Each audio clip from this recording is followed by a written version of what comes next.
cold open question, Brendon Kleen. We're doing a trade value episode here. We're going to rank a bunch of players that could be moved that are in trade rumors at the very least at this deadline. But I ask you this. What team right now would make a trade to get a new coach? If they had to give up assets, just move some stuff around and get a new coach via trade right now, who would be most incentivized to do it? I have a very obvious answer to this that came to mind for me, but I'm curious to see where your head went. This is predicated on which teams you think are fixable by a coaching change, and that is the most important ingredient. My answers, I'll do one in the East, one in the West. I have the Lakers in the West. We have some coaching rumors going on right now. Yep. Mm-hmm. The news of the day. Exactly. And then I have the Cleveland Cavaliers, who I think of the playoff teams in the East are the group that I don't love the coaching fit of out there. So those are my answers, but I'm always the type that thinks, like, how much can a coach really change outside of the top, 3 to 5 guys? So I would not personally be in a hurry to trade players or picks for a head coach, no matter who I am in the NBA, but those are my answers. My first answer, the obvious one for me, was I think the Pistons just trying to salary dump Monty Williams somewhere would be like an amazing move. Just like reset the vibes. Salary dumping a head coach is a great bit. That making like the rich owners pay the guys who are overpaid at the head coaching spot and getting like a first I was out just of it. like, hey, like Tillman, can you just like eat Monty Williams' contract and like we'll give you like a protected first. I think that would be a good vibe. Yeah. The Lakers were my other answer, just because I texted you this earlier, but the Lakers are fully just in prestige soccer zone now, where they're like the big club where if a year and a half goes by and like things aren't exactly how they envision them to be, the coach is thus in trouble, and they're just going to keep doing that like on a perpetual cycle. It doesn't matter if you're Frank Vogel. It doesn't matter if you're Darvin Ham and you won the in-season tournament and you've improved as a coach. You're going to get a year and a half. Things are going to go a little bit south, and then it's going to be like, should you get fired even though you're clearly actually pretty good at your job and you have like kind of a weird roster? Like, that's just the zone they're in. So that's kind of the answer. And I don't think It's like those meme mazes, like those decision map memes that lead back to the same thing on all corners. That like thing people will do, and then it always leads back to fire the coach. It's like, if you answer yes to this, then this. And for the Lakers, you always somehow end up at fire the coach, no matter what the other things at the top of that were. You could win a title like with Frank Vogel like a year ago, and it's like, I don't know. Are we sure about this? Even though we changed the roster and kind of cut you at your kneecaps, you're actually the problem? It's not great. Cavs are another great answer, though. I think they would get actually a boost from like an energy boost and like a offensive style boost from just being like, Jordi Fernandez, you're our new head coach. Yeah, both teams, it would be bring an offense first, creative innovator in there and see if that can goose up the personnel a little bit. But, again, I don't know how much a coach changes for most NBA teams, if I'm being 100% it's interesting honest. Philosophically, but the Hawks are maybe testament that like a really good coach doesn't actually like mean as much as you want it to if we're looking at it that way. All right, coming up on today's show, we're going to talk Ricky Rubio, seemingly done in the NBA. We're going to talk NBA trades and a lot more.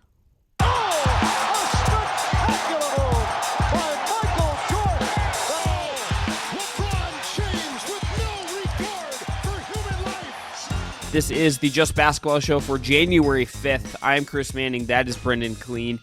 Please check out our partners at Thrive Fantasy. Thrive Fantasy is a player prop DFS platform where you can pick more or less on your favorite players across multiple sports, including the NBA and the NFL. Sign up today with our code JustBasketball, all one word, and Thrive will match your first deposit up to $250. Our guy Colby Olson and myself will be doing TikToks during the week, every week, for over-unders for that slate of games. We're going to be tracking our picks, all that stuff, over on the Just Basketball Fans TikTok page. Again, if you haven't already, 5-star reviews, give us a follow on your podcast platform of choice, and subscribe on YouTube. Brendan, the news of the day as far as players goes, the Darvin Ham one is, I think, certainly the bigger story narratively. But I think today is kind of a solemn day to some degree because Ricky Rubio and the Cavs have agreed to a buyout. And Ricky Rubio put out a statement that, without going into what he's actually been dealing with, hinted at that he's been in a really tough place. People can go find the statement, I think, all on his social media channels. But this is an end of something. A guy that has been in the league and around basketball for so long, has been, in Cleveland, I think other places, beloved by all of his teammates, by these organizations, by fan bases, a really important guy in the international basketball scene.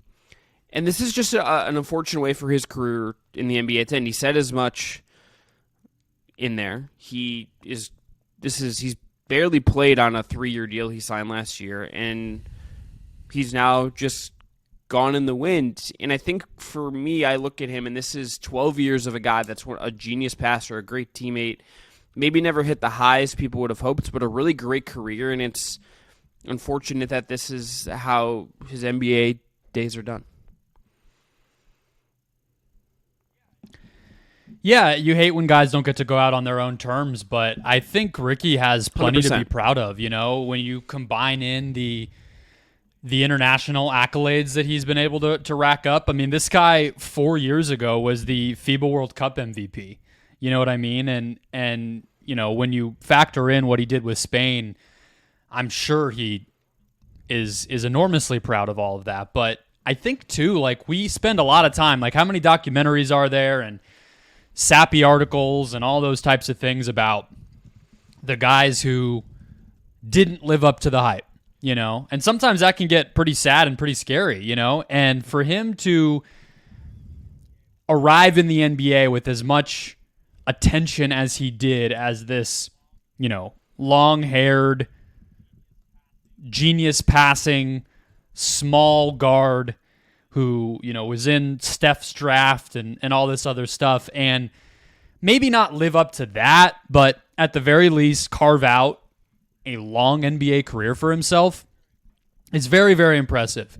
And he had to adjust his game to do it, right? He became a serviceable three-point shooter, somebody who could create his own shot, even if it was a little unorthodox and he wasn't always wanting to be doing that, and defensively, finding a way in a league that was getting bigger toward the end of his career to still make an impact, and all these other ways that he kind of just figured it out. I think that's a thing we don't appreciate nearly enough about athletes is when they don't hit the top outcome or the low outcome, but they land somewhere in the middle. That also is super impressive to me. So I think that's what I'll kind of look at with Ricky. And I got to cover him for maybe his best season. I know you got to be around him the past two after a pit stop in Minnesota. It's really It's really I was looking back at this, Brendan. For me, it was 3 months because he comes in the summer in a trade for Taurean Prince,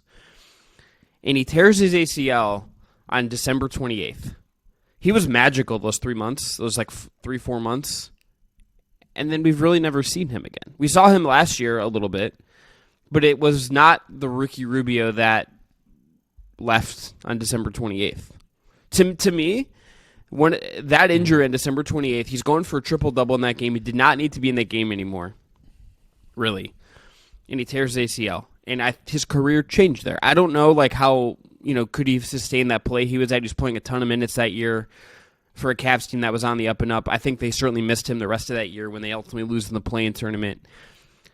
But then he gets traded to the Pacers, ends up coming back to the Cavs in the summer after never playing for Indiana because of the injury, and then just never looked physically right last year, and now he's gone. That injury feels like such the pivot point of where this all kind of starts and ending up here for him. And that's unfortunate because he was magical in that game. He had magical moments that season. He was really good in Phoenix. He had moments in the second Minnesota stint that I was just man, this guy's going to contribute in some way for a long time, just how smart he is, and now it's gone. And just sort of a type of player that might not really ever exist again. I mean, I hate to say that, but at least somebody who will start for good teams and play a lot of minutes. I don't think a smaller, thinner, non-shooting guard is going to be around in the league again. And so, again, the fact that he was still playing into this modern era and making an impact despite all of that is very cool. And he's just a beloved guy is what I was going to say about the time I got to cover him. I just, the Suns are now where they are. Their turnaround was very sudden, but he was a part of that. And he got traded for Chris Paul, which then became, on down the line of all the transactions to build this super team. And it's sort of crazy to think back on that. He also was in the news recently because somebody else on Utah got a triple-double. And it had been thousands of days, but actually it hadn't because Ricky Rubio had a triple-double in the postseason. That didn't technically count in that record. He had a triple-double in the postseason.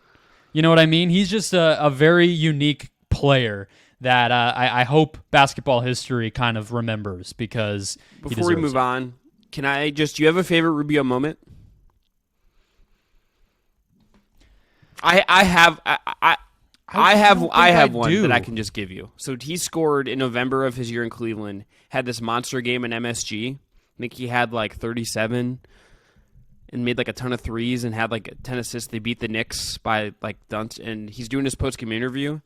And Darius Garland just like comes up to I think it was Serena Winters at the time.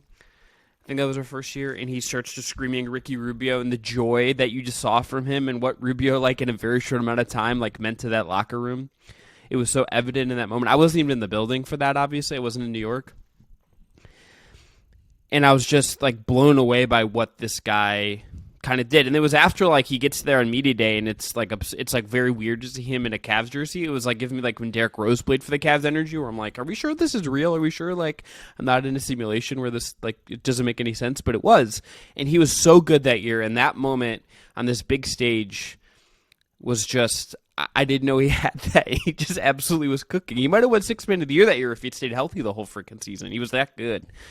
So to me, that's my Rubio. And there's probably Spain ones I'm forgetting. There's got to be something I saw him do for the Spanish national team that supersedes all of this, because that I think is the thing that mattered most to him. But it is what it is. It's a good one. 30-80. Yeah. Probably the triple-double was what came to mind in the postseason for me. That Houston series and the Jazz kind of reaching their most fun. I think they obviously had higher highs, but then the expectations came, and it was like, could you guys like make the conference finals? And they couldn't do that, and it went downhill very quickly. But it felt like the breakthrough moment where Donovan's there, and Hayward's gone, and Rubio and Mitchell are this unorthodox backcourt, somehow going toe-to-toe with like James Harden and Chris Paul. That's probably like the highest of highs. I believe he also holds the record for most points scored against Team USA. So they're just an illustrious career. Best wishes and all empathy and love to Ricky Rubio. All right, Brennan, let's do a little thought exercise before we get into our real big exercise here. I'm going to run through the best players traded at the last 5 trade deadlines and see if there's any. And I have 3 lessons coming from this. You could tell me if I'm full of it, if I'm onto something with these, whatever. Definitely to lay out briefly what the exercise, the ranking will be later. We're going to rank the best players that may be traded now. So it's useful, I agree, to look back at what the best player has recently been to make sure we're not going too crazy, but also to make sure we're thinking big enough, I think. Yeah, that was my check on this. When I went back and did this, I'd forgotten the proximity to some of these things, and there's also two trades in here that I think really speak to. Sometimes these aren't just about now. They're about adding to a team to extend or improve their window a little bit, is how I think you also do have to look at this in a trades league. All right, last year, best player traded is Kevin Durant. Okay, there's not a ton there. Did he go to Phoenix, I think? Does he play for the Suns? Still not fully sure that's real, but it would appear that he plays for the Suns. Yeah, I'm not sure about that Bradley. Does the Bradley Beal play for the Suns now? I'm not sure either. All right, 2022. There's a lot here. James Harden gets traded at this deadline. The Halliburton-Sabonis swap was on February 8th, 2 days before the deadline that year. So I'm going to count that.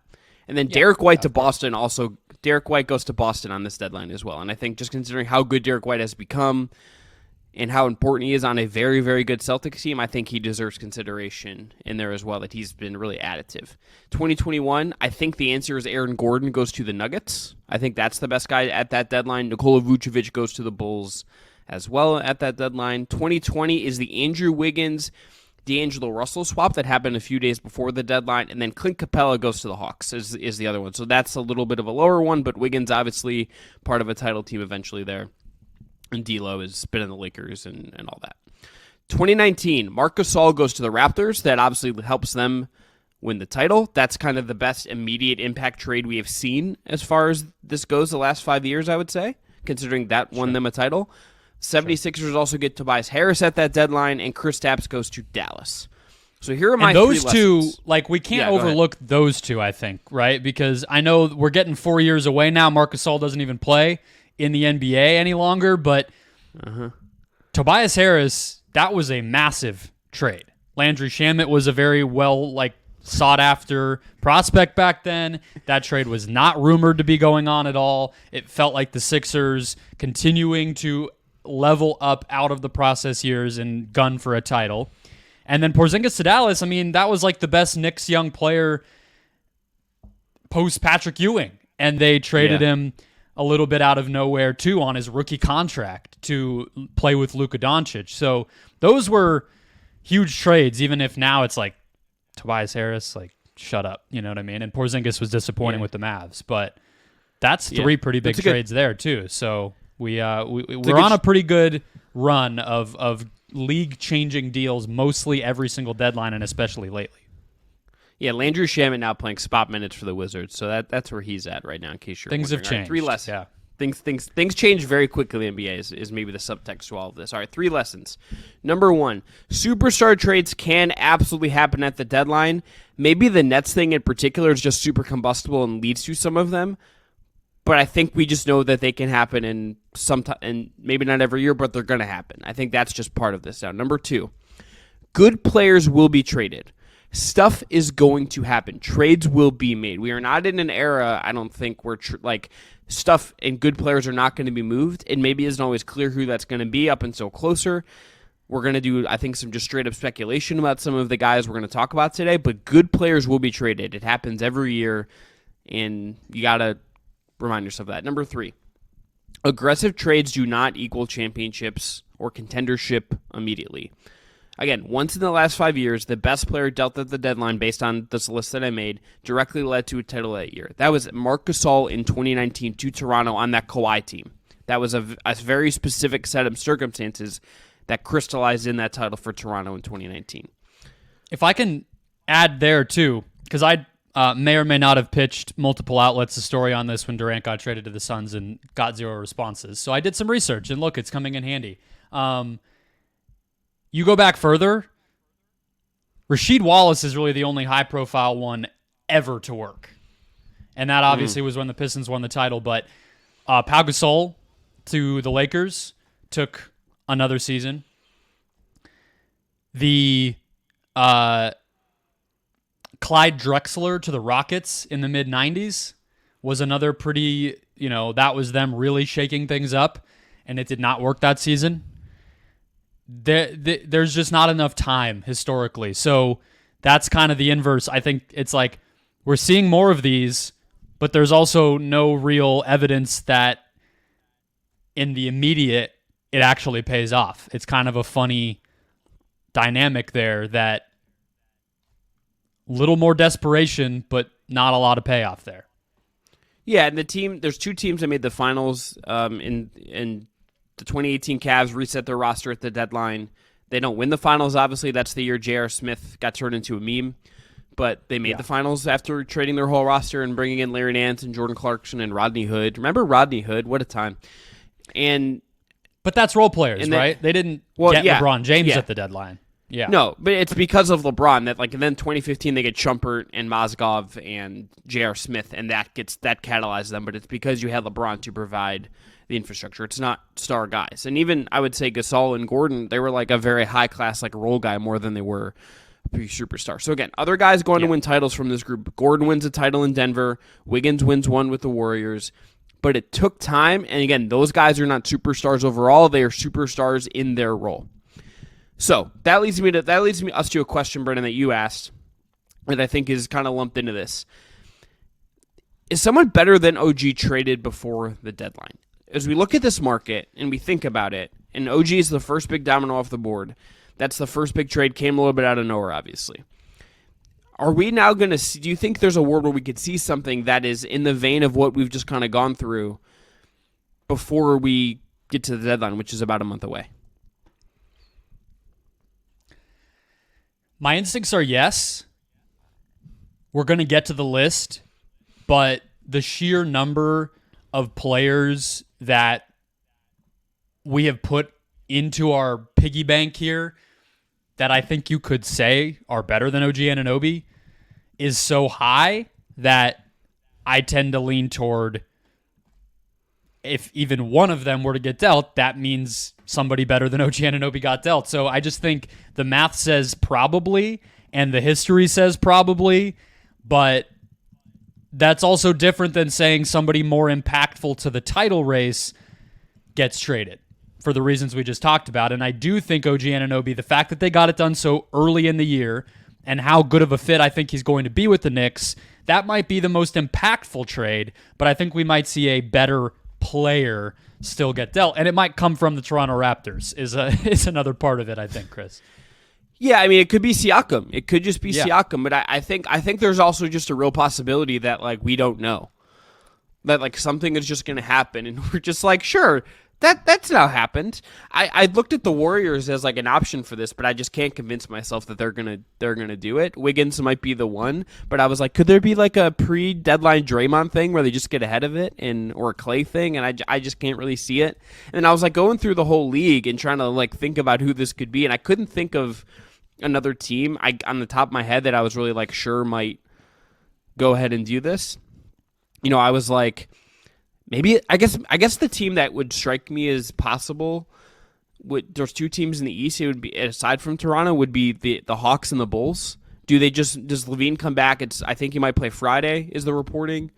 Does he play a couple games and then get traded somewhere? Do the Hawks just get a little antsy and, like, does Clint Capella get traded? Do they trade one of their underwhelming forwards that I don't know why anyone would really give them good stuff for those forwards anyway, but, like, do they get antsy and do something? Those are the other teams, I think, in the East, aside from Toronto, that I could talk myself into doing it. The West I found a little bit harder, but again, the fun of this, I think, is that someone could come out of nowhere and surprise us and do something really bold. I think that's the thing, right? And I've denied or refused to believe the reporting that this will be a quiet deadline, and I think the history we've already talked about, the names we're going to hit on today kind of highlight that, but I think there's also just more sellers this year than people are allowing themselves to admit. Like, to me, in the West, I think the Jazz are a perfect candidate for what you're talking about. I mean, why would they push? We already saw them kind of do a little mini sale last year. I would expect the same this year. Portland has players that I think would be desirable. I even think Houston. I don't think they want to tear down, but, you know, as long as these injuries that they're dealing with to Jabari Smith and others are not too significant, like a Jayshawn Tate or a Jeff Green or a Jock Landale, those players are, you know, potentially serviceable for other teams. I just think there's always more trade meat on the bone than we allow ourselves to believe. And the other wrinkle I wanted to throw in here as we prep for trade season, Chris, is the second apron. The NBA's new, you know, financial reality here, where I have an article from the boardroom up that the Heat, Nuggets, and Sixers are over the regular luxury tax line right now, and the Clippers, Warriors, Suns, Bucks, and Celtics are all already over the second apron. This year, it's not that awful to be in that space, but this is kind of the last, dipping your toe year that these teams are going to get. So by next league year, next October, or I guess now we're in 2024, this coming October, these teams, if they would like to no longer be in that, they need to start planning now. If they're like the Suns, just saying, fuck it, we're all in, maybe those teams might even be more aggressive because they're already in this awful space. Why not push harder? I don't know if other teams will follow that path, but I kind of get the thinking. this hammer came down that we weren't expecting. We're not just going to, roll over. We might as well keep, arming up. So I think those 8 teams plus others that are kind of looking ahead to potentially being in that realm or, jumping from the first apron into the second apron like the Sixers might, those considerations are going to come up too. Like you said, the deadline is increasingly a future-looking thing, not just from February to July. I think, too, the second apron thing is a good point because I think we don't know how teams are really going to react to that yet. They can say there can be reporting about it and inclinations about it, but we're getting into the real time where teams have to start thinking about it. It's gonna make an impact. It's gonna make an impact not only on trades, it's eventually gonna matter for contracts. It just has to, I think, at some point, and that could mean what contracts teams take on. Well, how many big contracts do teams want? Some of this is, I think, very much tied to what the next TV rights deal is going to be, which we talked about as a story to watch this year. The NCAA's new TV deal being what it is would probably give the NBA executives some optimism that their TV deal is also going to be large. Would be my guess when you think about how much that new deal for the NCAA is, but we will see. Should we make what teams do you think are absolutely? Is there any teams in the middle ground? I guess we kind of can identify who the sellers should be and who they might be, and then we can look at the buyers, like the real contenders. Is there anyone to you before we get to this exercise that strikes you as maybe somewhere in the middle, and they could go either way? I think Houston, as I mentioned, is kind of an example of that. They probably can do both. I guess there's do both and we don't know yet. That's kind of splitting the middle even more. I know we're getting too tiered out with that kind of thinking, but the Pacers are an example of kind of could do both, I think. The teams that I'm just not sure which direction they'll go, I think it's Cleveland. I think that it's the Mavs. I don't think they'll sell, but how aggressive are they going to be buying? The Kings. So, yeah, I don't think there's going to be any surprise team that we currently think is a buyer that suddenly becomes a seller. I doubt that. But yes, I think how aggressively the potential buyers in the middle are is probably always a big question that kind of determines a deadline. But I don't think we're in for another Nets last February thing where a title contender becomes a seller out of nowhere. That's a probably once in a decade type of implosion. But I think we're ready to give the Clippers 12 months. And James Harden's still there. True. And they Hold on. Actually, I want to say one last thing before to add on to your point about contracts. I think there's some good examples of what you're hitting on there, too. Specifically, I think of the Minnesota Timberwolves, who aren't yet in the luxury tax or the second apron, but do they want to be the team to pay Mike Conley or Kyle Anderson their next contracts? Or, can they afford to pay, one or both of them their next contracts? That, it's a real thing. Do the Sixers actually want to keep Tobias Harris long-term, or might it make sense to at least poke around on his trade market? I think those are some examples of not only this year, but are we sure that player, we want them to be on our team next January? And what can we be doing to be proactive there? Those things start to come into consideration for sure. Yeah, great calls there. All right, before we get to our rankings, I want to tell you about Homage.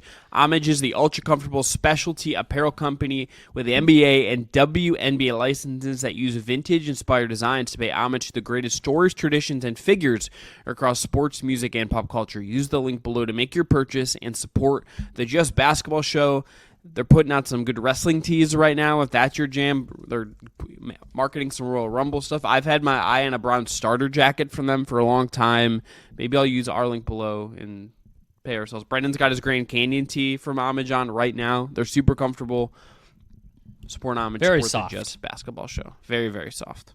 Really good basics, too. If you just want some basic clean tees, they have those. Or some sweatpants. A+ stuff. All right. Here's the rule of this. Guy has to be plausibly traded at this deadline. So we're not going to be like, Anthony Davis is the most fun speculative trade candidate you can come up with. There's nothing that makes us think that guy could plausibly be traded. We're going to go back and forth, nominate guys, and organize this list. Brendan, let's just start with who I think is the number one best player possibly traded at this deadline. I just want to rip this Band-Aid off now. I'm going to go with Lauri Markkanen. I'm going to nominate Lauri Markkanen for the number one spot here as a guy that could really move the needle for a big team. I am dying for the Oklahoma City Thunder. The more and more I think about it, that's kind of the guy. The Jazz are, again, a team that have some other names we can get into, but I think Markkanen might be the guy that could tilt the title race this year at the deadline and be a really great ad for a team, just based on what he is, based on how he profiles, his ability to do a bunch of different things, his size. He's really blossomed, and I think he's a guy that can scale up on a really good team if he's traded at this deadline. So just because the OKC thing is the popular internet partner of player and team, I think it's worth digging into. I don't think he's what they would be looking for defensively. The more that I watch, yeah, and that's part of why I don't think it's going to happen.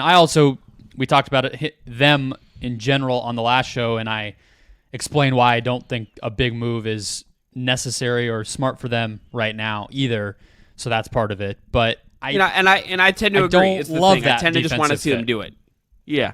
So is there another team you would like for him that has the reasonably could try to compel the Jazz? You do have a lot of picks of their own due to the Mitchell and Gobert trade, so they're not going to necessarily be bowled over by just a gobsmack of picks.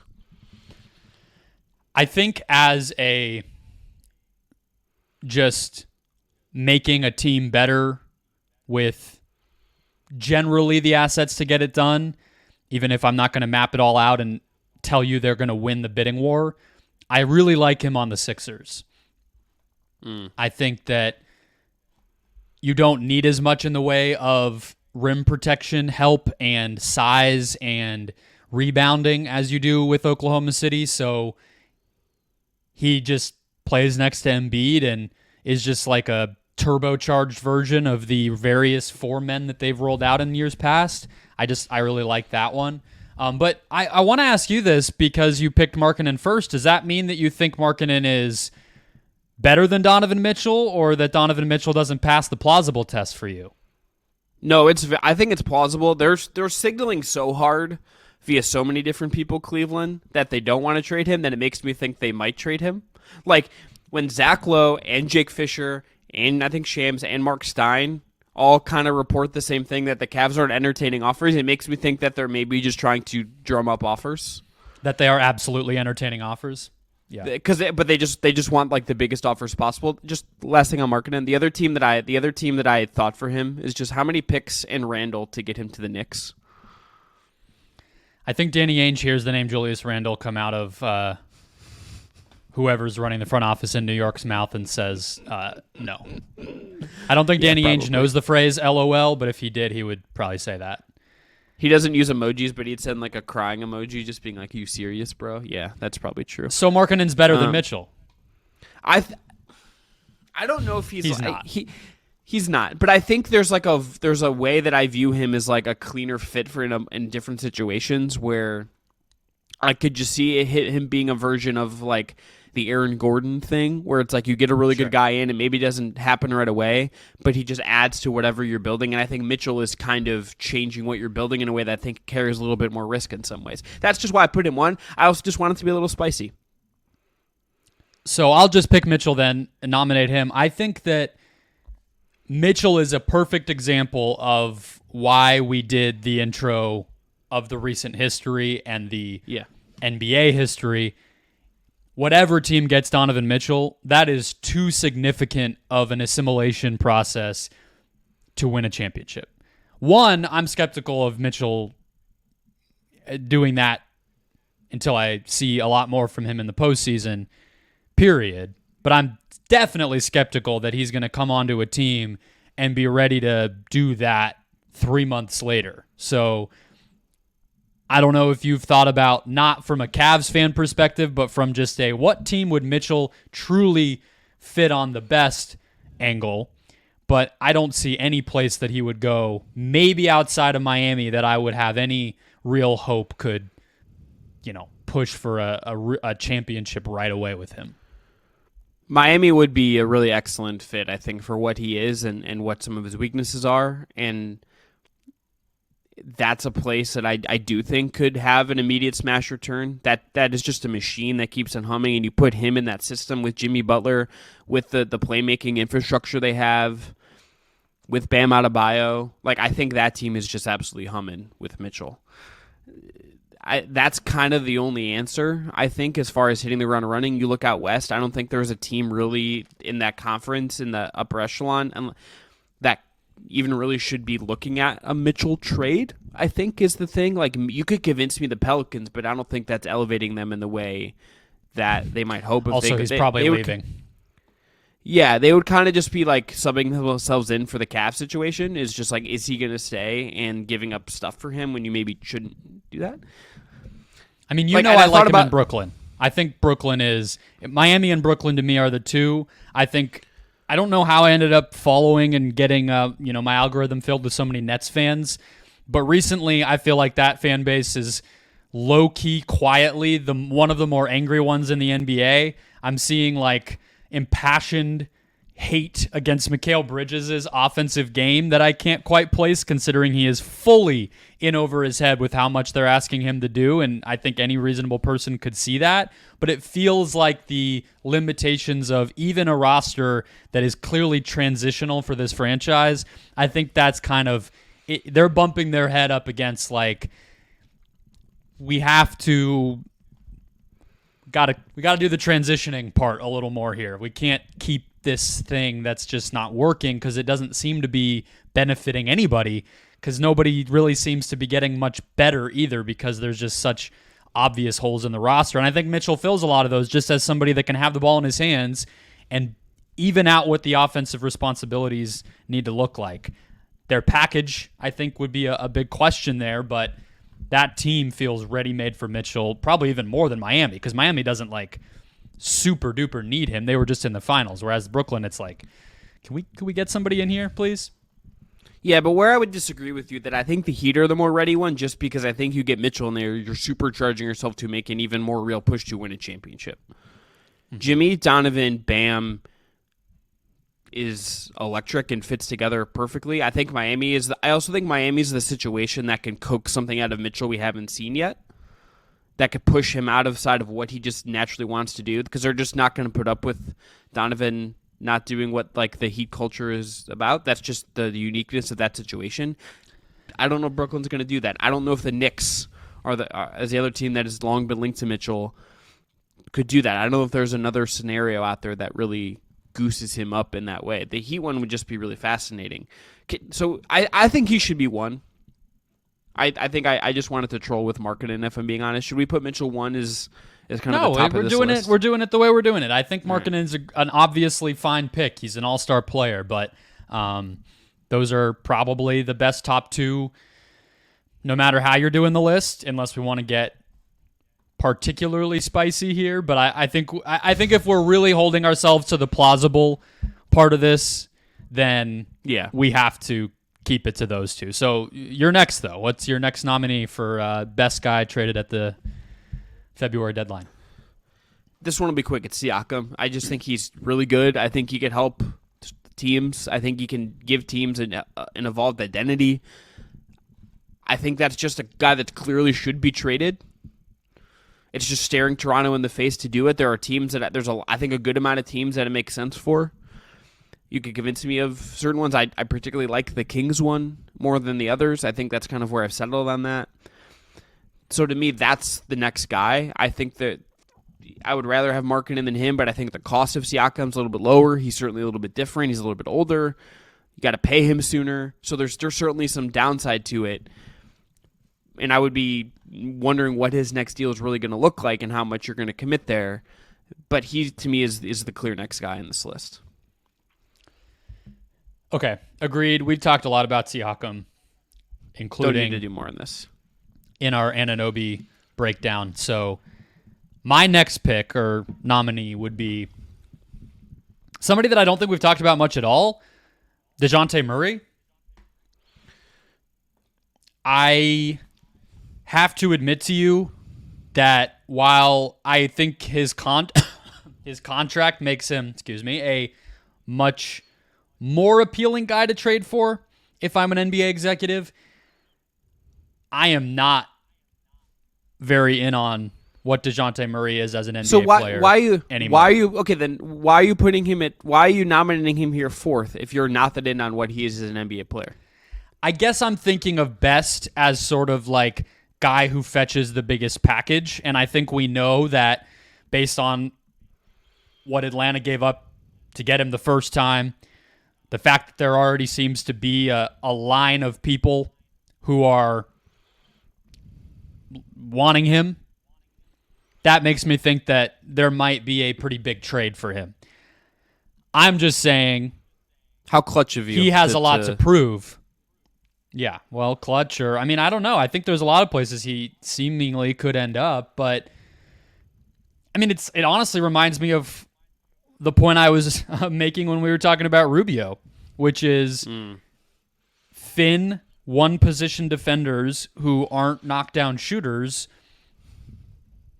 What is that in 2024? What value does that give you? Is that a guy that you fully even know can play against every postseason opponent you might face? I don't know. So I think that's a pretty big open question with him, but it seems like he would still fetch a pretty big haul, and just how much he's paid and it just seems like the league's perception of him is still pretty high. But is there somebody else I should have put in there ahead of him? I thought Levine maybe should go in there, but I think they're kind of linked in the same way. I'm waiting for one of us to really swerve here and do a bit. Honestly, like I'm just going to do it. The name I would have done just for the sake of the bid is Alex Caruso, because I think that guy is just going to come in and be fucking awesome on a title contending team. And I just don't know how, Dejounte Murray's gotten worse at defense, and I don't want him being like my second creator necessarily. I want him on a team where he's like my third creator. And he's making so much money that I'm just like, what is the ecosystem with this exactly if you're trading for him? Is it going to come online quickly? I look at Alex Caruso and I say, yes, am I going to have to pay him and he's getting a little bit older? Sure. But that guy fucking whips, and he's going to be a 16-game player. We've seen him contribute to a title before. He's on a bargain deal. That guy's a team that has the assets and needs a backup guard should just look at Alex Caruso and just go get him, because you will get a good return on that. And I don't know, some of the higher paid guys, it's not as much of a guaranteed return bang for your buck situation. And I think teams should be considering some of this in terms of the cap, in terms of their overall spend. Look for guys that are a little bit underpaid. And it just so happens in this case that Caruso is underpaid and really good. Yeah, I do want to point out about Murray that he is making threes this year. He's at 38%. He's at 41% on pull-up threes. I'm not entirely convinced that that outlier number follows him to whatever his new team is, in a situation where he's maybe expected to do a little bit more defensively. The ball's not quite in his hands as much, but he has to make threes, and honestly, catch and shoot seemingly has been the bigger holdup for him throughout his career. You called him ideally a third creator. I might agree with that, but those guys have to be killer shooters. You're only allowed to not be a great shooter if you either have the ball in your hands all the time or never. You know what I mean? So a guy who has to have the ball but can't shoot, and then if he doesn't have the ball, that lack of shooting hurts you. That's why he's such a hard fit. I do think the Lakers could absorb him, and it wouldn't be too big of a difference from how I was optimistic about the Gabe Vincent addition for them, right? So that fit would make me pretty intrigued. Alex Caruso, no matter where he goes, I think it's going to be a slam dunk. I'll go ahead and nominate somebody else. Yeah, please. Draymond Green. Okay, let's get this is the real spice, because he's back at the training facility, or will be after soon. Will be soon. He's been away from the team. He was at LeBron's birthday party. Is kind of the last public appearance we've seen from him. While he's been away, the Warriors have formed some kind of identity that is not exactly working perfectly, but it is something. The young guys are getting some love. The young guys on the team, particularly Kuminga and Moody, are getting looks as being effective and turning a corner. he would be. There are two parts to this. Number one, it would be such a seismic moment in like the book that will inevitably be written about this Warriors era for Draymond to get traded. And then it's also finding the right team that would be willing to do it and be willing to take on the Draymond risk. I can think of a couple teams, but give them to me because I had a hard time. I could see the Cavs doing it. And he's going to play with Evan Mobley? I think you'd be weird, but I think that's the way you'd like there'd be the real bet on let's get a real veteran tough guy to like lead us, and we trade Jared Allen and keep Donovan Mitchell, and like we're gonna ride this identity. I don't think it's a great idea, but I could see themselves talking themselves into it. The Pistons, yeah, that one is almost too obvious to where I'm just like, no way. What about Memphis? I just think I can't imagine. Like, remember the thing about some of the bad teams is people were ready to write the obituary on Draymond's career during the season that Steph broke his thumb. Yes. Because of his complete misery in that situation, losing night to night, and his very noticeable lack of effort, and was out of shape and all these things. So it's like, yeah, okay, he's from Michigan. The Pistons could absolutely use an enforcer like that, but what version of Draymond Green are you really getting? You said Memphis? He has to go somewhere with shooting everywhere. Okay, so here's the other one. That's why it's same with Cleveland. He can't play next to another big. He can't play with a bunch of questionable shooters. If it's not going to be with Steph, he really needs to be somewhere that can make up for the fact that he just doesn't even really do much outside of passing and screening on offense anymore. The other one that also has a little bit of a shooting problem, but they could use an upgrade at the 4, and ownership there has a connection to the Warriors, is the Kings. Yeah, that's the one to me. Okay, sell me on it. I'm a little. Him and Sabonis together is really tricky. Sure, they're both really creative. They're both really good passers. They're both high IQ guys. But do they have enough shooting? Do they have the right infrastructure for him? And I also just I think any team that would theoretically do this would have to do some background checking on, is Draymond going to show up and actually buy into this, or is he going to show up and just blow this whole thing up in our faces?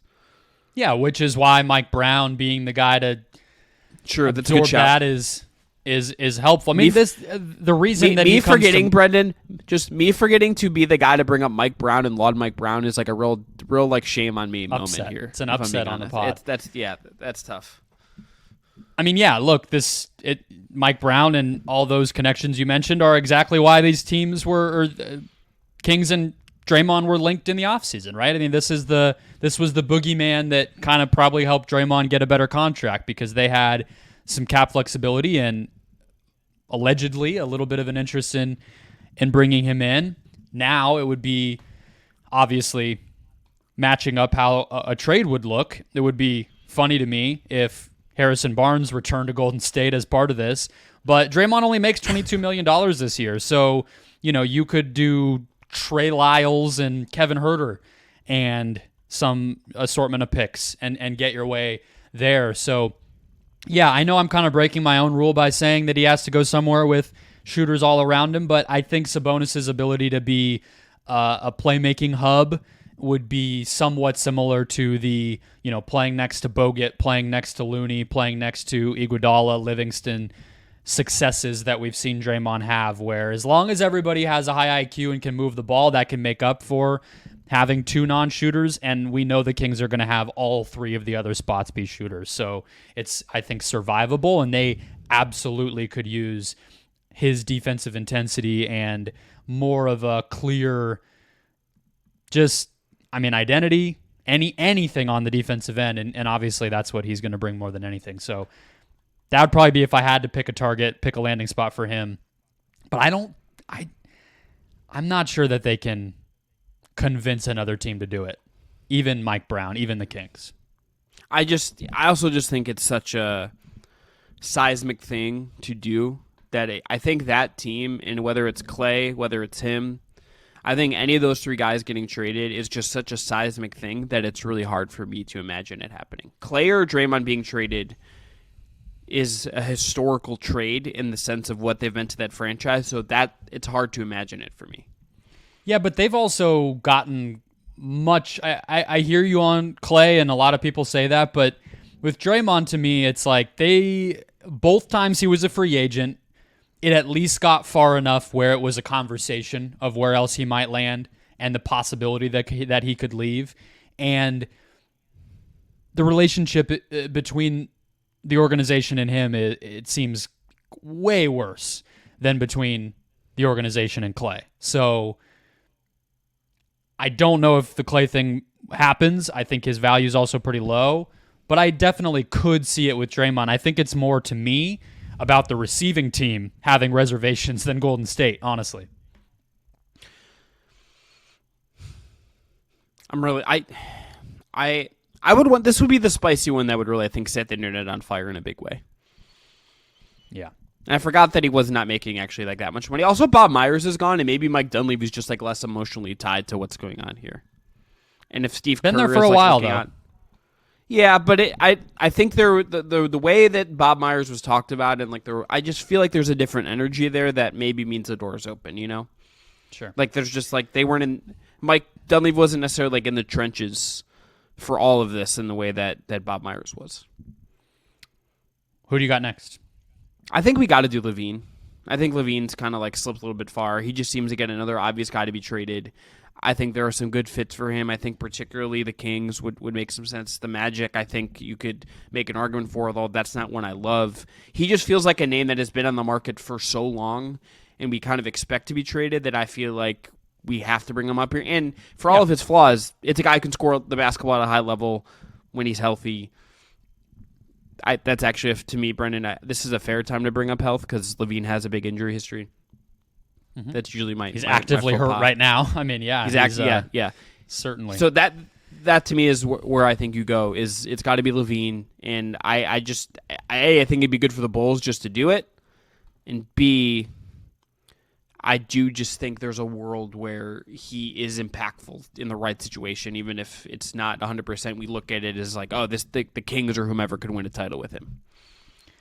The Bulls absolutely, I mean, that's not even a question anymore. I think the fact that they've been pretty competitive without him and haven't missed what he brings, and Kobe White has grown a little bit, and everything that's happened during his injury would reaffirm what we already knew, which is that they should trade him. But I just am not positive that the return is going to be enough to convince that very, very stubborn ownership group to pull the trigger on something, because even more than, right, because if you're like the GM and maybe in the back of your mind, it's time. Mm-hmm.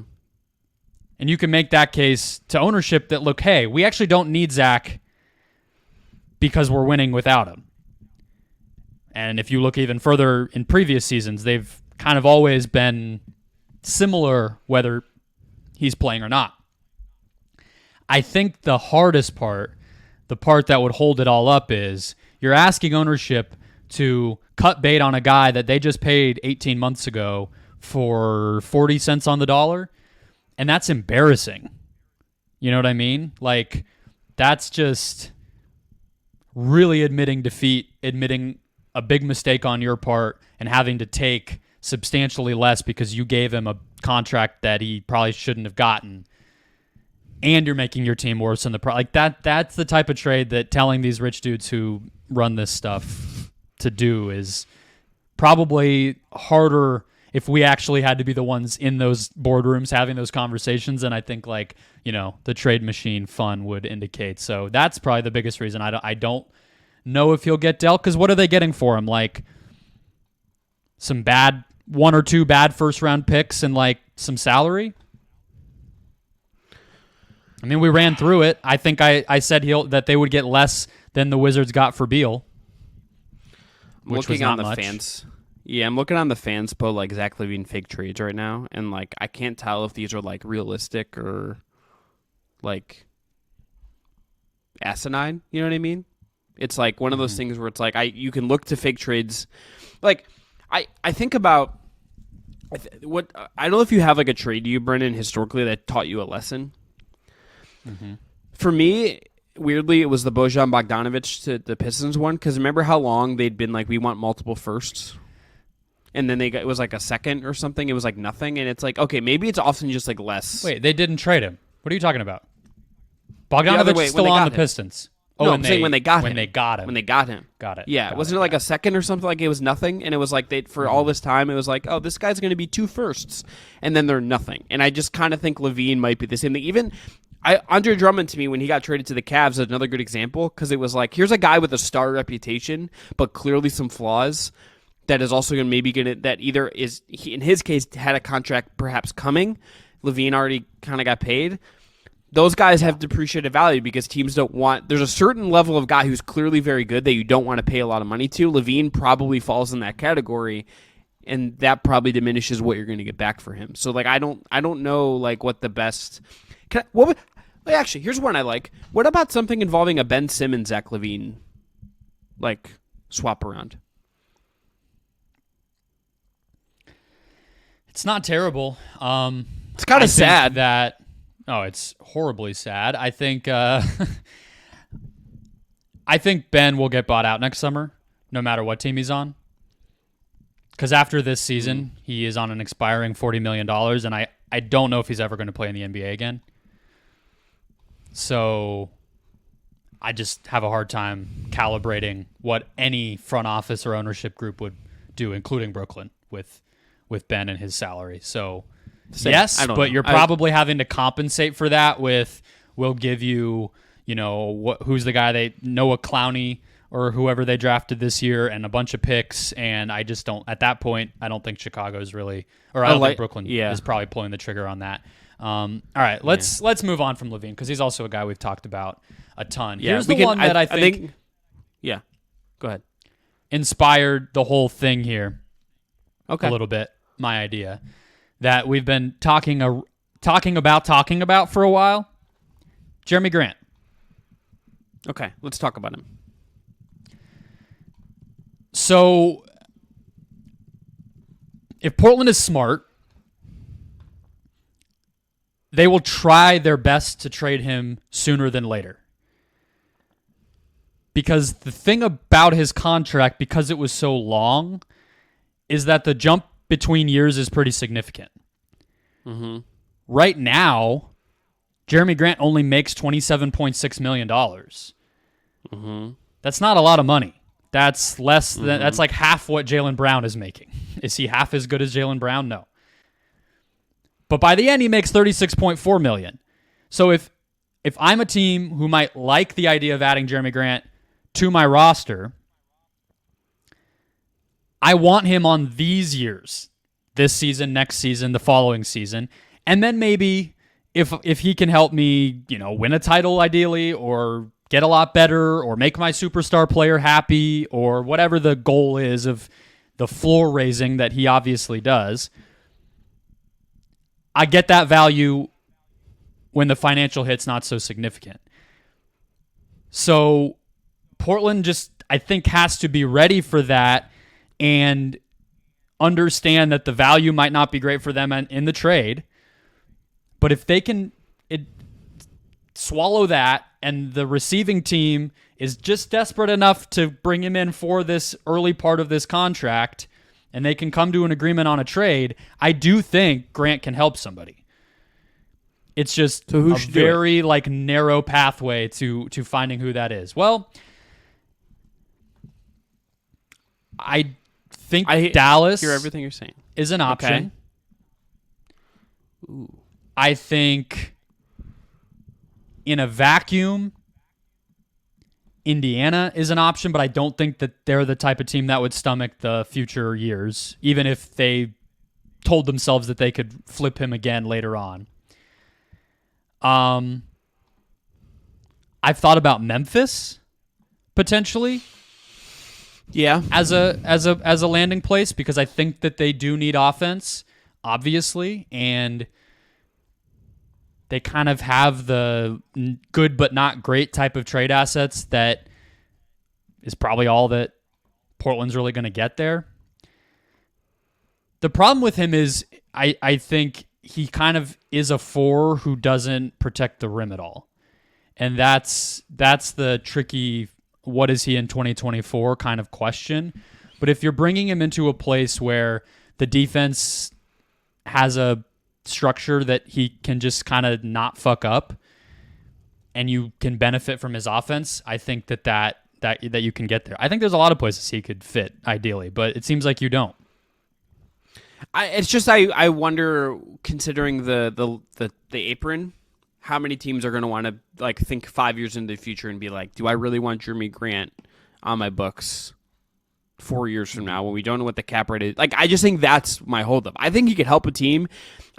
There is a little bit of, for me, like, he did diminish in my eyes when the Nuggets like made a big deal to get him, brought him in. He didn't want to stay. And then they bring in Aaron Gordon, and then they win the title, and he's just been on this other odyssey than Aaron Gordon. They're on like two parallel paths of their careers in a lot of ways. Because they're a different size. Yeah, they just have stuck in my head a little bit, and like what they do and where that has gone and what he decided to do. And he's earned a lot of money. He should not like care. But yeah, I just don't think that's on him. I just think he's not a defensive difference maker. I think that he's just not what Aaron Gordon is. He's not going to block shots. He can't play center. He's not going to rebound. He's a worse player than Aaron Gordon. I mean, I think we definitely learned that, so Denver made the right choice, but Kleba and Hardaway and some bad picks for Jerami Grant. Sure. I would do that. I think he's a pretty darn good offensive player at this point, and I think he's proven that he doesn't need to be a crazy high usage guy, but he shot 40% from 3 last year. He's shooting 42% this year. He doesn't turn it over a ton. And, I mean, his usage the past... he played with Damian Lillard last year, had a 23% usage rate. He's playing with a bunch of young guards who chuck up shots this year and still efficient, still doing his thing. I just think he's a plug-and-play guy, but I hear you. I mean, like I said, I'm not trying to overstate like how easy it is to just do all the things I said, but if there's a certain type of team, which is why I said Dallas first, who has the right mix of desperation and need for a player like him, I think that some franchises are going to be fine saying the player option on the last year is a problem for that year, not right now. And right now, he'll help us. So that's where I'm at. But probably like maybe Atlanta, 30% chance he gets traded would be what I would say. What if Atlanta just like swaps out their disappointing forwards for him? It's like, hey, you want to try to rebuild it, DeAndre Hunter, and we'll give you like matching salary, and you roll? Portland would be thrilled with a younger, cheaper version of Jerami Grant. I think if that kind of thing happened, I think they would do it. But I don't think the Hawks are going to be buyers. I'll put it that way. Yeah, I think that's fair. All right, let's do rapid fire through a couple more names before we get out of here. Where do I want to go? I'm going to just go Davis Bertans' salary in the Thunder's picks just because I want the Thunder to do something. And the list of guys in that $16, $17 million range, I'm not going to say it inspires a ton of confidence, if I'm being honest with you. I'm not like, hell yeah, they can get a player X at that range. But it is something for them to do. If they don't want to go whole hog and be really aggressive, can you stack that salary in something else to get someone in the $20 million range? I mean, PJ Washington's at 16.8. Again, Markkanen's at 17. Gary Trent's at 18.5. Buddy Hield, who I don't think is going to trade, is at 19. Like, Keldon Johnson's in there. Like, there's at least some names. Like, do they just, like, try to rent Bruce Brown? Like, there's a lot of different ways you could go. I think they're just a team that should buy to some degree. They have that contract just as a way to do it. Some other young guys, a bunch of picks, where like they could trade some picks and not even really feel it in their pick bank account, in their pick vault. Like, they're at a team that's with that contract in a good spot to just buy something. You could convince me who it is. Again, this isn't the most inspiring list of names in the middle here. Yeah, but they also have Kenrich Williams. They have Poku's $5 million that they could trade. Maybe Micic. I'm not sure if they would do that. I think that would. He's been playing. He's in the rotation lately, but yeah, not a lot. I just think more so you're the team that finally convinces him to come over, and then you trade him at the deadline. pretty cruel, probably. But, cold world. Yeah, I mean, yeah, they got to do something Siakam, with it. I think at this point, it's like, it's a golden egg of a free trade. See what you can do, right? You know what I mean? Even if it's a team that has a little bit of space that can take him and you get somebody even cheaper than we're talking about, it's free money basically on the trade market, so you might as well push there. And that's why I was talking about it, less of a Markkanen trade and more of some of the other names you said type of trade, because I think Bertans, like, he's not adding any value as a player, so maybe there's a limit to what you can really get, but I think that you could still get a 7th, 8th man. Yeah, and you could go down the lower list and find something. I'll be curious to see what they feel like they want. Is also just what I want to see them do something so I can learn something about what's going on in Sam Presti's head. And then they will do nothing, and we will learn nothing. And then we'll be like, okay, they're just gonna roll this in the playoffs, and they're gonna like fuck around and like make the conference finals. We're gonna be like, sure. Yeah, they need size. Is to answer your question. That's what they need. Yes. Can we do Jared Allen? Yeah, let's. Would be a real look if the Cavs don't want to do the Mitchell thing. This would be the other lever. This is the only other really aggressive lever they have in their trade holsters. If they want to trade Jared Allen, the Pelicans have been oft mentioned for like a year as a team that is interested in him. He's on a good contract. He's a little traditional, but he's had a really good run as of late, doing some DHOs, doing some shooting from the middle of the floor, being really good while Mobley's out with this knee surgery.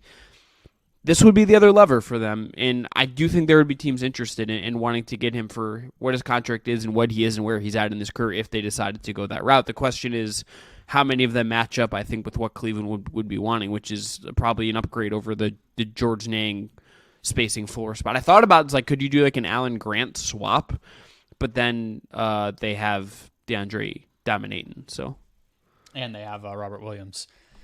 Also, another kind of what are we doing with this guy's center? The question that I always run into with Allen is who wants him? Mm-hmm. Not that he's not a valuable player, but I think that the reality for him the rest of his career, unless he takes another leap, is he's probably playing a lot fewer minutes. He's been at 32-ish since he got to Cleveland. I'm not sure championship teams want him to be playing 32 minutes given his limitations. I think he can start. I think he can play 25. I think he does a lot of things really well. I think bigs like him get undervalued in general, but I think at the playoff level, that's kind of for a reason. And so he's either going to go to a bad team where he eats innings. Yeah. That's a good comp. So he's either going to go to a bad team where he eats innings or he's going to go to a good team like the Clippers where Zubats doesn't play 32 minutes, right? So that's kind of the difficulty. But I think he makes an amount of money where it's not terrible. I think when I hear a lot of fake Allen trades, people want to turn him into a bench guy, and I just think the kind of politics of that are difficult. Hey, we can afford you. We gave up stuff to get you, but could you play off the bench behind this young guy for us? I just don't think that stuff really happens. Can I pitch you a fake one that's in conference that I think probably both teams say no, or at least, but it made me think. Yeah. Who says no? Who says no first? The Pacers sending out Miles Turner, or the Cavs sending out Jared Allen? The Pacers. Okay. I think Miles Turner is way better than Jared Allen. The shooting is. Yeah, the shooting is if the Cavs were gonna try to match salary for salary, they'd say, hey, let's just get a center who can shoot and try not to change anything else. And the Pacers get a guy who I think would be a really good a better lob threat than Turner for Hallie. I would get that, but I also just then you're losing the shooting and your identity's changing a little bit, so it's not the easiest thing. They both really nerdy centers that would keep the energy right in the both markets. So yeah, it's a tough place to find the right fit for him. The problem, I think, with guys like this, considering he's already been paid too, is in a league where, Hartenstein is getting a little more than half of what Allen is, Mitchell Robinson's making less, and then even below that, you have Nick Richards in Charlotte, who's pretty damn good for what he is and makes $5 million, or Daniel Gafford making like 12 in Washington. Like, if you really try to look at who are the rental centers that teams might try to take on, a $20 million guy is just not going to be anybody's first choice. So you're really starting to look at like, where could Allen go that he's a big part, and then you're back to, okay, well, who actually really wants that? He's kind of lost in this between eras a little bit because he got paid so much. But what else you got? Who's your next one? Just the last two things about Allen. The Pelicans as a team, I get why they'd want it. I don't know what the offer there is unless they're willing to, like, I don't really know what the trade that entices Cleveland is unless it's just like they're happy with picks or could reroute the pick somewhere else. What about a Keldon Johnson, Jared Allen trade? I don't want any more centers on the Spurs. Okay. What if they get a point guard? What if we just like find them a point guard and send them? The Cavs don't have any point guards either, so that doesn't really help. Yeah. Victor Wembanyama is the center for the Spurs. It seems like they're starting to realize that, so let's not give them any weapons to forget it again. And they're going to start Trey Jones due to some injuries, so that's fun. Great. Yeah. 40 games too late. Probably. I'm just going to go... You can just finish us out. Well, last one. Let's go Terry Rozier. I wanted to just be like, hey, let's talk about Dorian Finney-Smith. But Rozier is a guy, we talked about him the other day. I think would make sense if a team wants to not go whole hog on a guard trade, not like give up all their stuff for a guard trade, but get some kind of scoring burst at a decent contract number. I think he's a good player. He's not going to be scared. I don't hate it. If the Lakers did like some kind of Russell Rozier swap and like that was their big move and they kept some other assets dry, LeBron's probably leaking that he's mad. But I also kind of understand like why you would go that route. That would be the other one to me. The other name I thought about is just Kelly Olynyk, because I think that guy, we talked about him the other day too. That's a guy that's going to get on a team that's a contender and will help. Like, that would be a fun Thunder trade if they could finagle that one. That would be one I would like for them. I think he could fit a bunch of different places as well. There's actually sneakily, Brendan, a lot of role guys that we didn't get to that I do think could help teams if they're moved. The question is like what their price is, because I don't really know what the market is for role guys anymore, if I'm being honest. I don't really understand like what that's going to look like this year. But I think there's a good amount of role guys on there. Seems like a million seconds is like the going rate for a difference-making bench player. Yeah. Yeah, it seems like Knicks fans like Terry Rozier. I don't know why they're all wanting so many small guards on their team, but if you're going to trade for a small guard, just do. Yeah, if the Knicks are going to trade for a small guard, just like do the Mitchell thing. That's like the full version of it, and don't do like the Rozier version of it that is like a weirder fit, because he's not really even a 2 next to Brunson. You know what I mean? Like, he's only a 2 because But I think Rozier is a bench player, whereas Donovan Mitchell is Mitchell's the best starter. player on your team. I mean, what about the Magic? Rozier is like the replace quickly kind of. I think that's why Knicks fans have gravitated, because it's we need bench scoring, we need a kind of microwave guy. I like the Magic fit. I think he's a little similar to Cole Anthony, so I don't think they would do it. But Rozier's the kind of guy that could go anywhere. He could go to any good team, and as long as he buys in, you know what you're getting. You're getting 12 points a night off the bench with the potential for 30 sometimes. You know what I mean? I'm looking at like who else who'd be fun for him that like needs to buy like that. What if the Kings just said F playing defense and just like got another scoring? Like, I don't think that's the real answer. Like, I want them to get Caruso as much as I want them to get Siakam. Better than Terry Rozier. Yeah, that's true. That's true. I'm just saying, what if they try to score 160 points a game? Was kind of my thought process. There's not really a team in the West. I think like the Wolves are in a cap thing, but they like need another guard. I think in the worst way, but probably not one that expensive. Mm-hmm. They're like probably hoping Malcolm Brogdon. They're probably hoping Malcolm Brogdon like gets bought out, and they can just be like, "Hey, Malcolm, can you just like hang out in Minneapolis for a couple months?" Yeah, Brogdon's the guy that I was going to say next if I took another turn. Brogdon is too good to get bought out. Well, he's going to be traded somewhere. So let's just talk about him for a second. We'll wrap up on him. He won 6th Man of the Year last year, and he's like floating around in Portland right now. So I think you're probably right. Yeah, I think Brogdon, he only makes $22 million this year and $22 million next year. To me, he should just go to the Heat. They don't have a perfect package for that, though, is the problem. You're probably looking at, can Portland, also those two teams making a trade would be kind of hilarious. But I just like Brogdon as a fit there. Would be an all-time social. Any of these guards could go anywhere. I mean, that's the thing. Yeah. Like, put a scoring guard who can fit on a good team on any contender, and they'll be happy. I think both those guys will have maybe a little bit of a bidding war behind them. I think the Warriors could use a player like that too.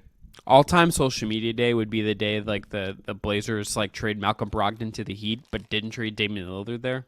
That would be.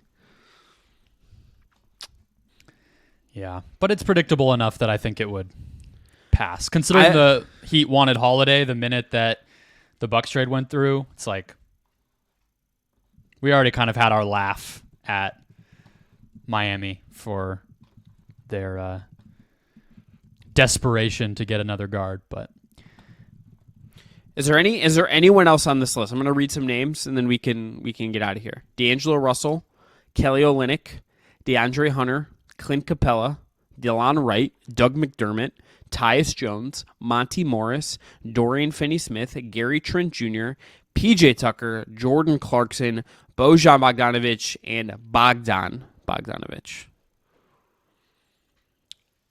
You just said, are there any other players? Those are all players. Well, but I'm saying something you wanted me no, to... that you wanted, that you just feel like were worth a second mention, or just kind of acknowledging that they exist in the scope of this conversation that could actually make a difference at the deadline.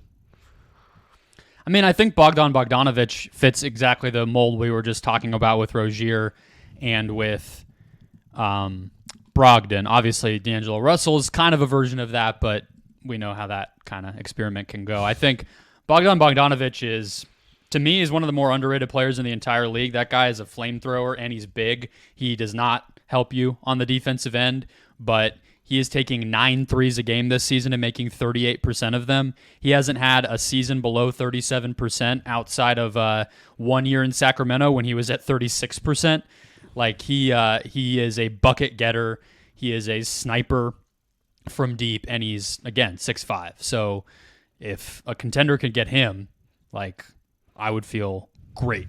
But that would kind of, again, be a pretty big-time Atlanta teardown if they're getting to Murray and Capella and Hunter and Bogdanovic all kind of, available. I don't know if they'd trade all of them, but even 2 of those guys going would be pretty significant. So we'll have to see. Yeah, I was trying the other day to try to find a Bogdanovic to the Celtics trade, but they're going to be in a weird money situation, and I'm not sure like they have the right. They don't really have like the salaries to match him unless they wanted to get they're pretty much are what they are outside of a tiny move. Yeah, can you flip Luke Cornett or some of these other guys at $2 million into something else and see what you got? So maybe Lamar Stevens isn't like your emergency power forward, or they should get a center though. I would say just one other center that isn't like a two-way guy would make me feel good. Probably a little, just in case Al Horford like shows his age ever. Mm-hmm. So I don't know. Yeah, all right, they'll be interesting, but probably not getting anybody great. No, they traded for Drew Holiday, so I think they're covered.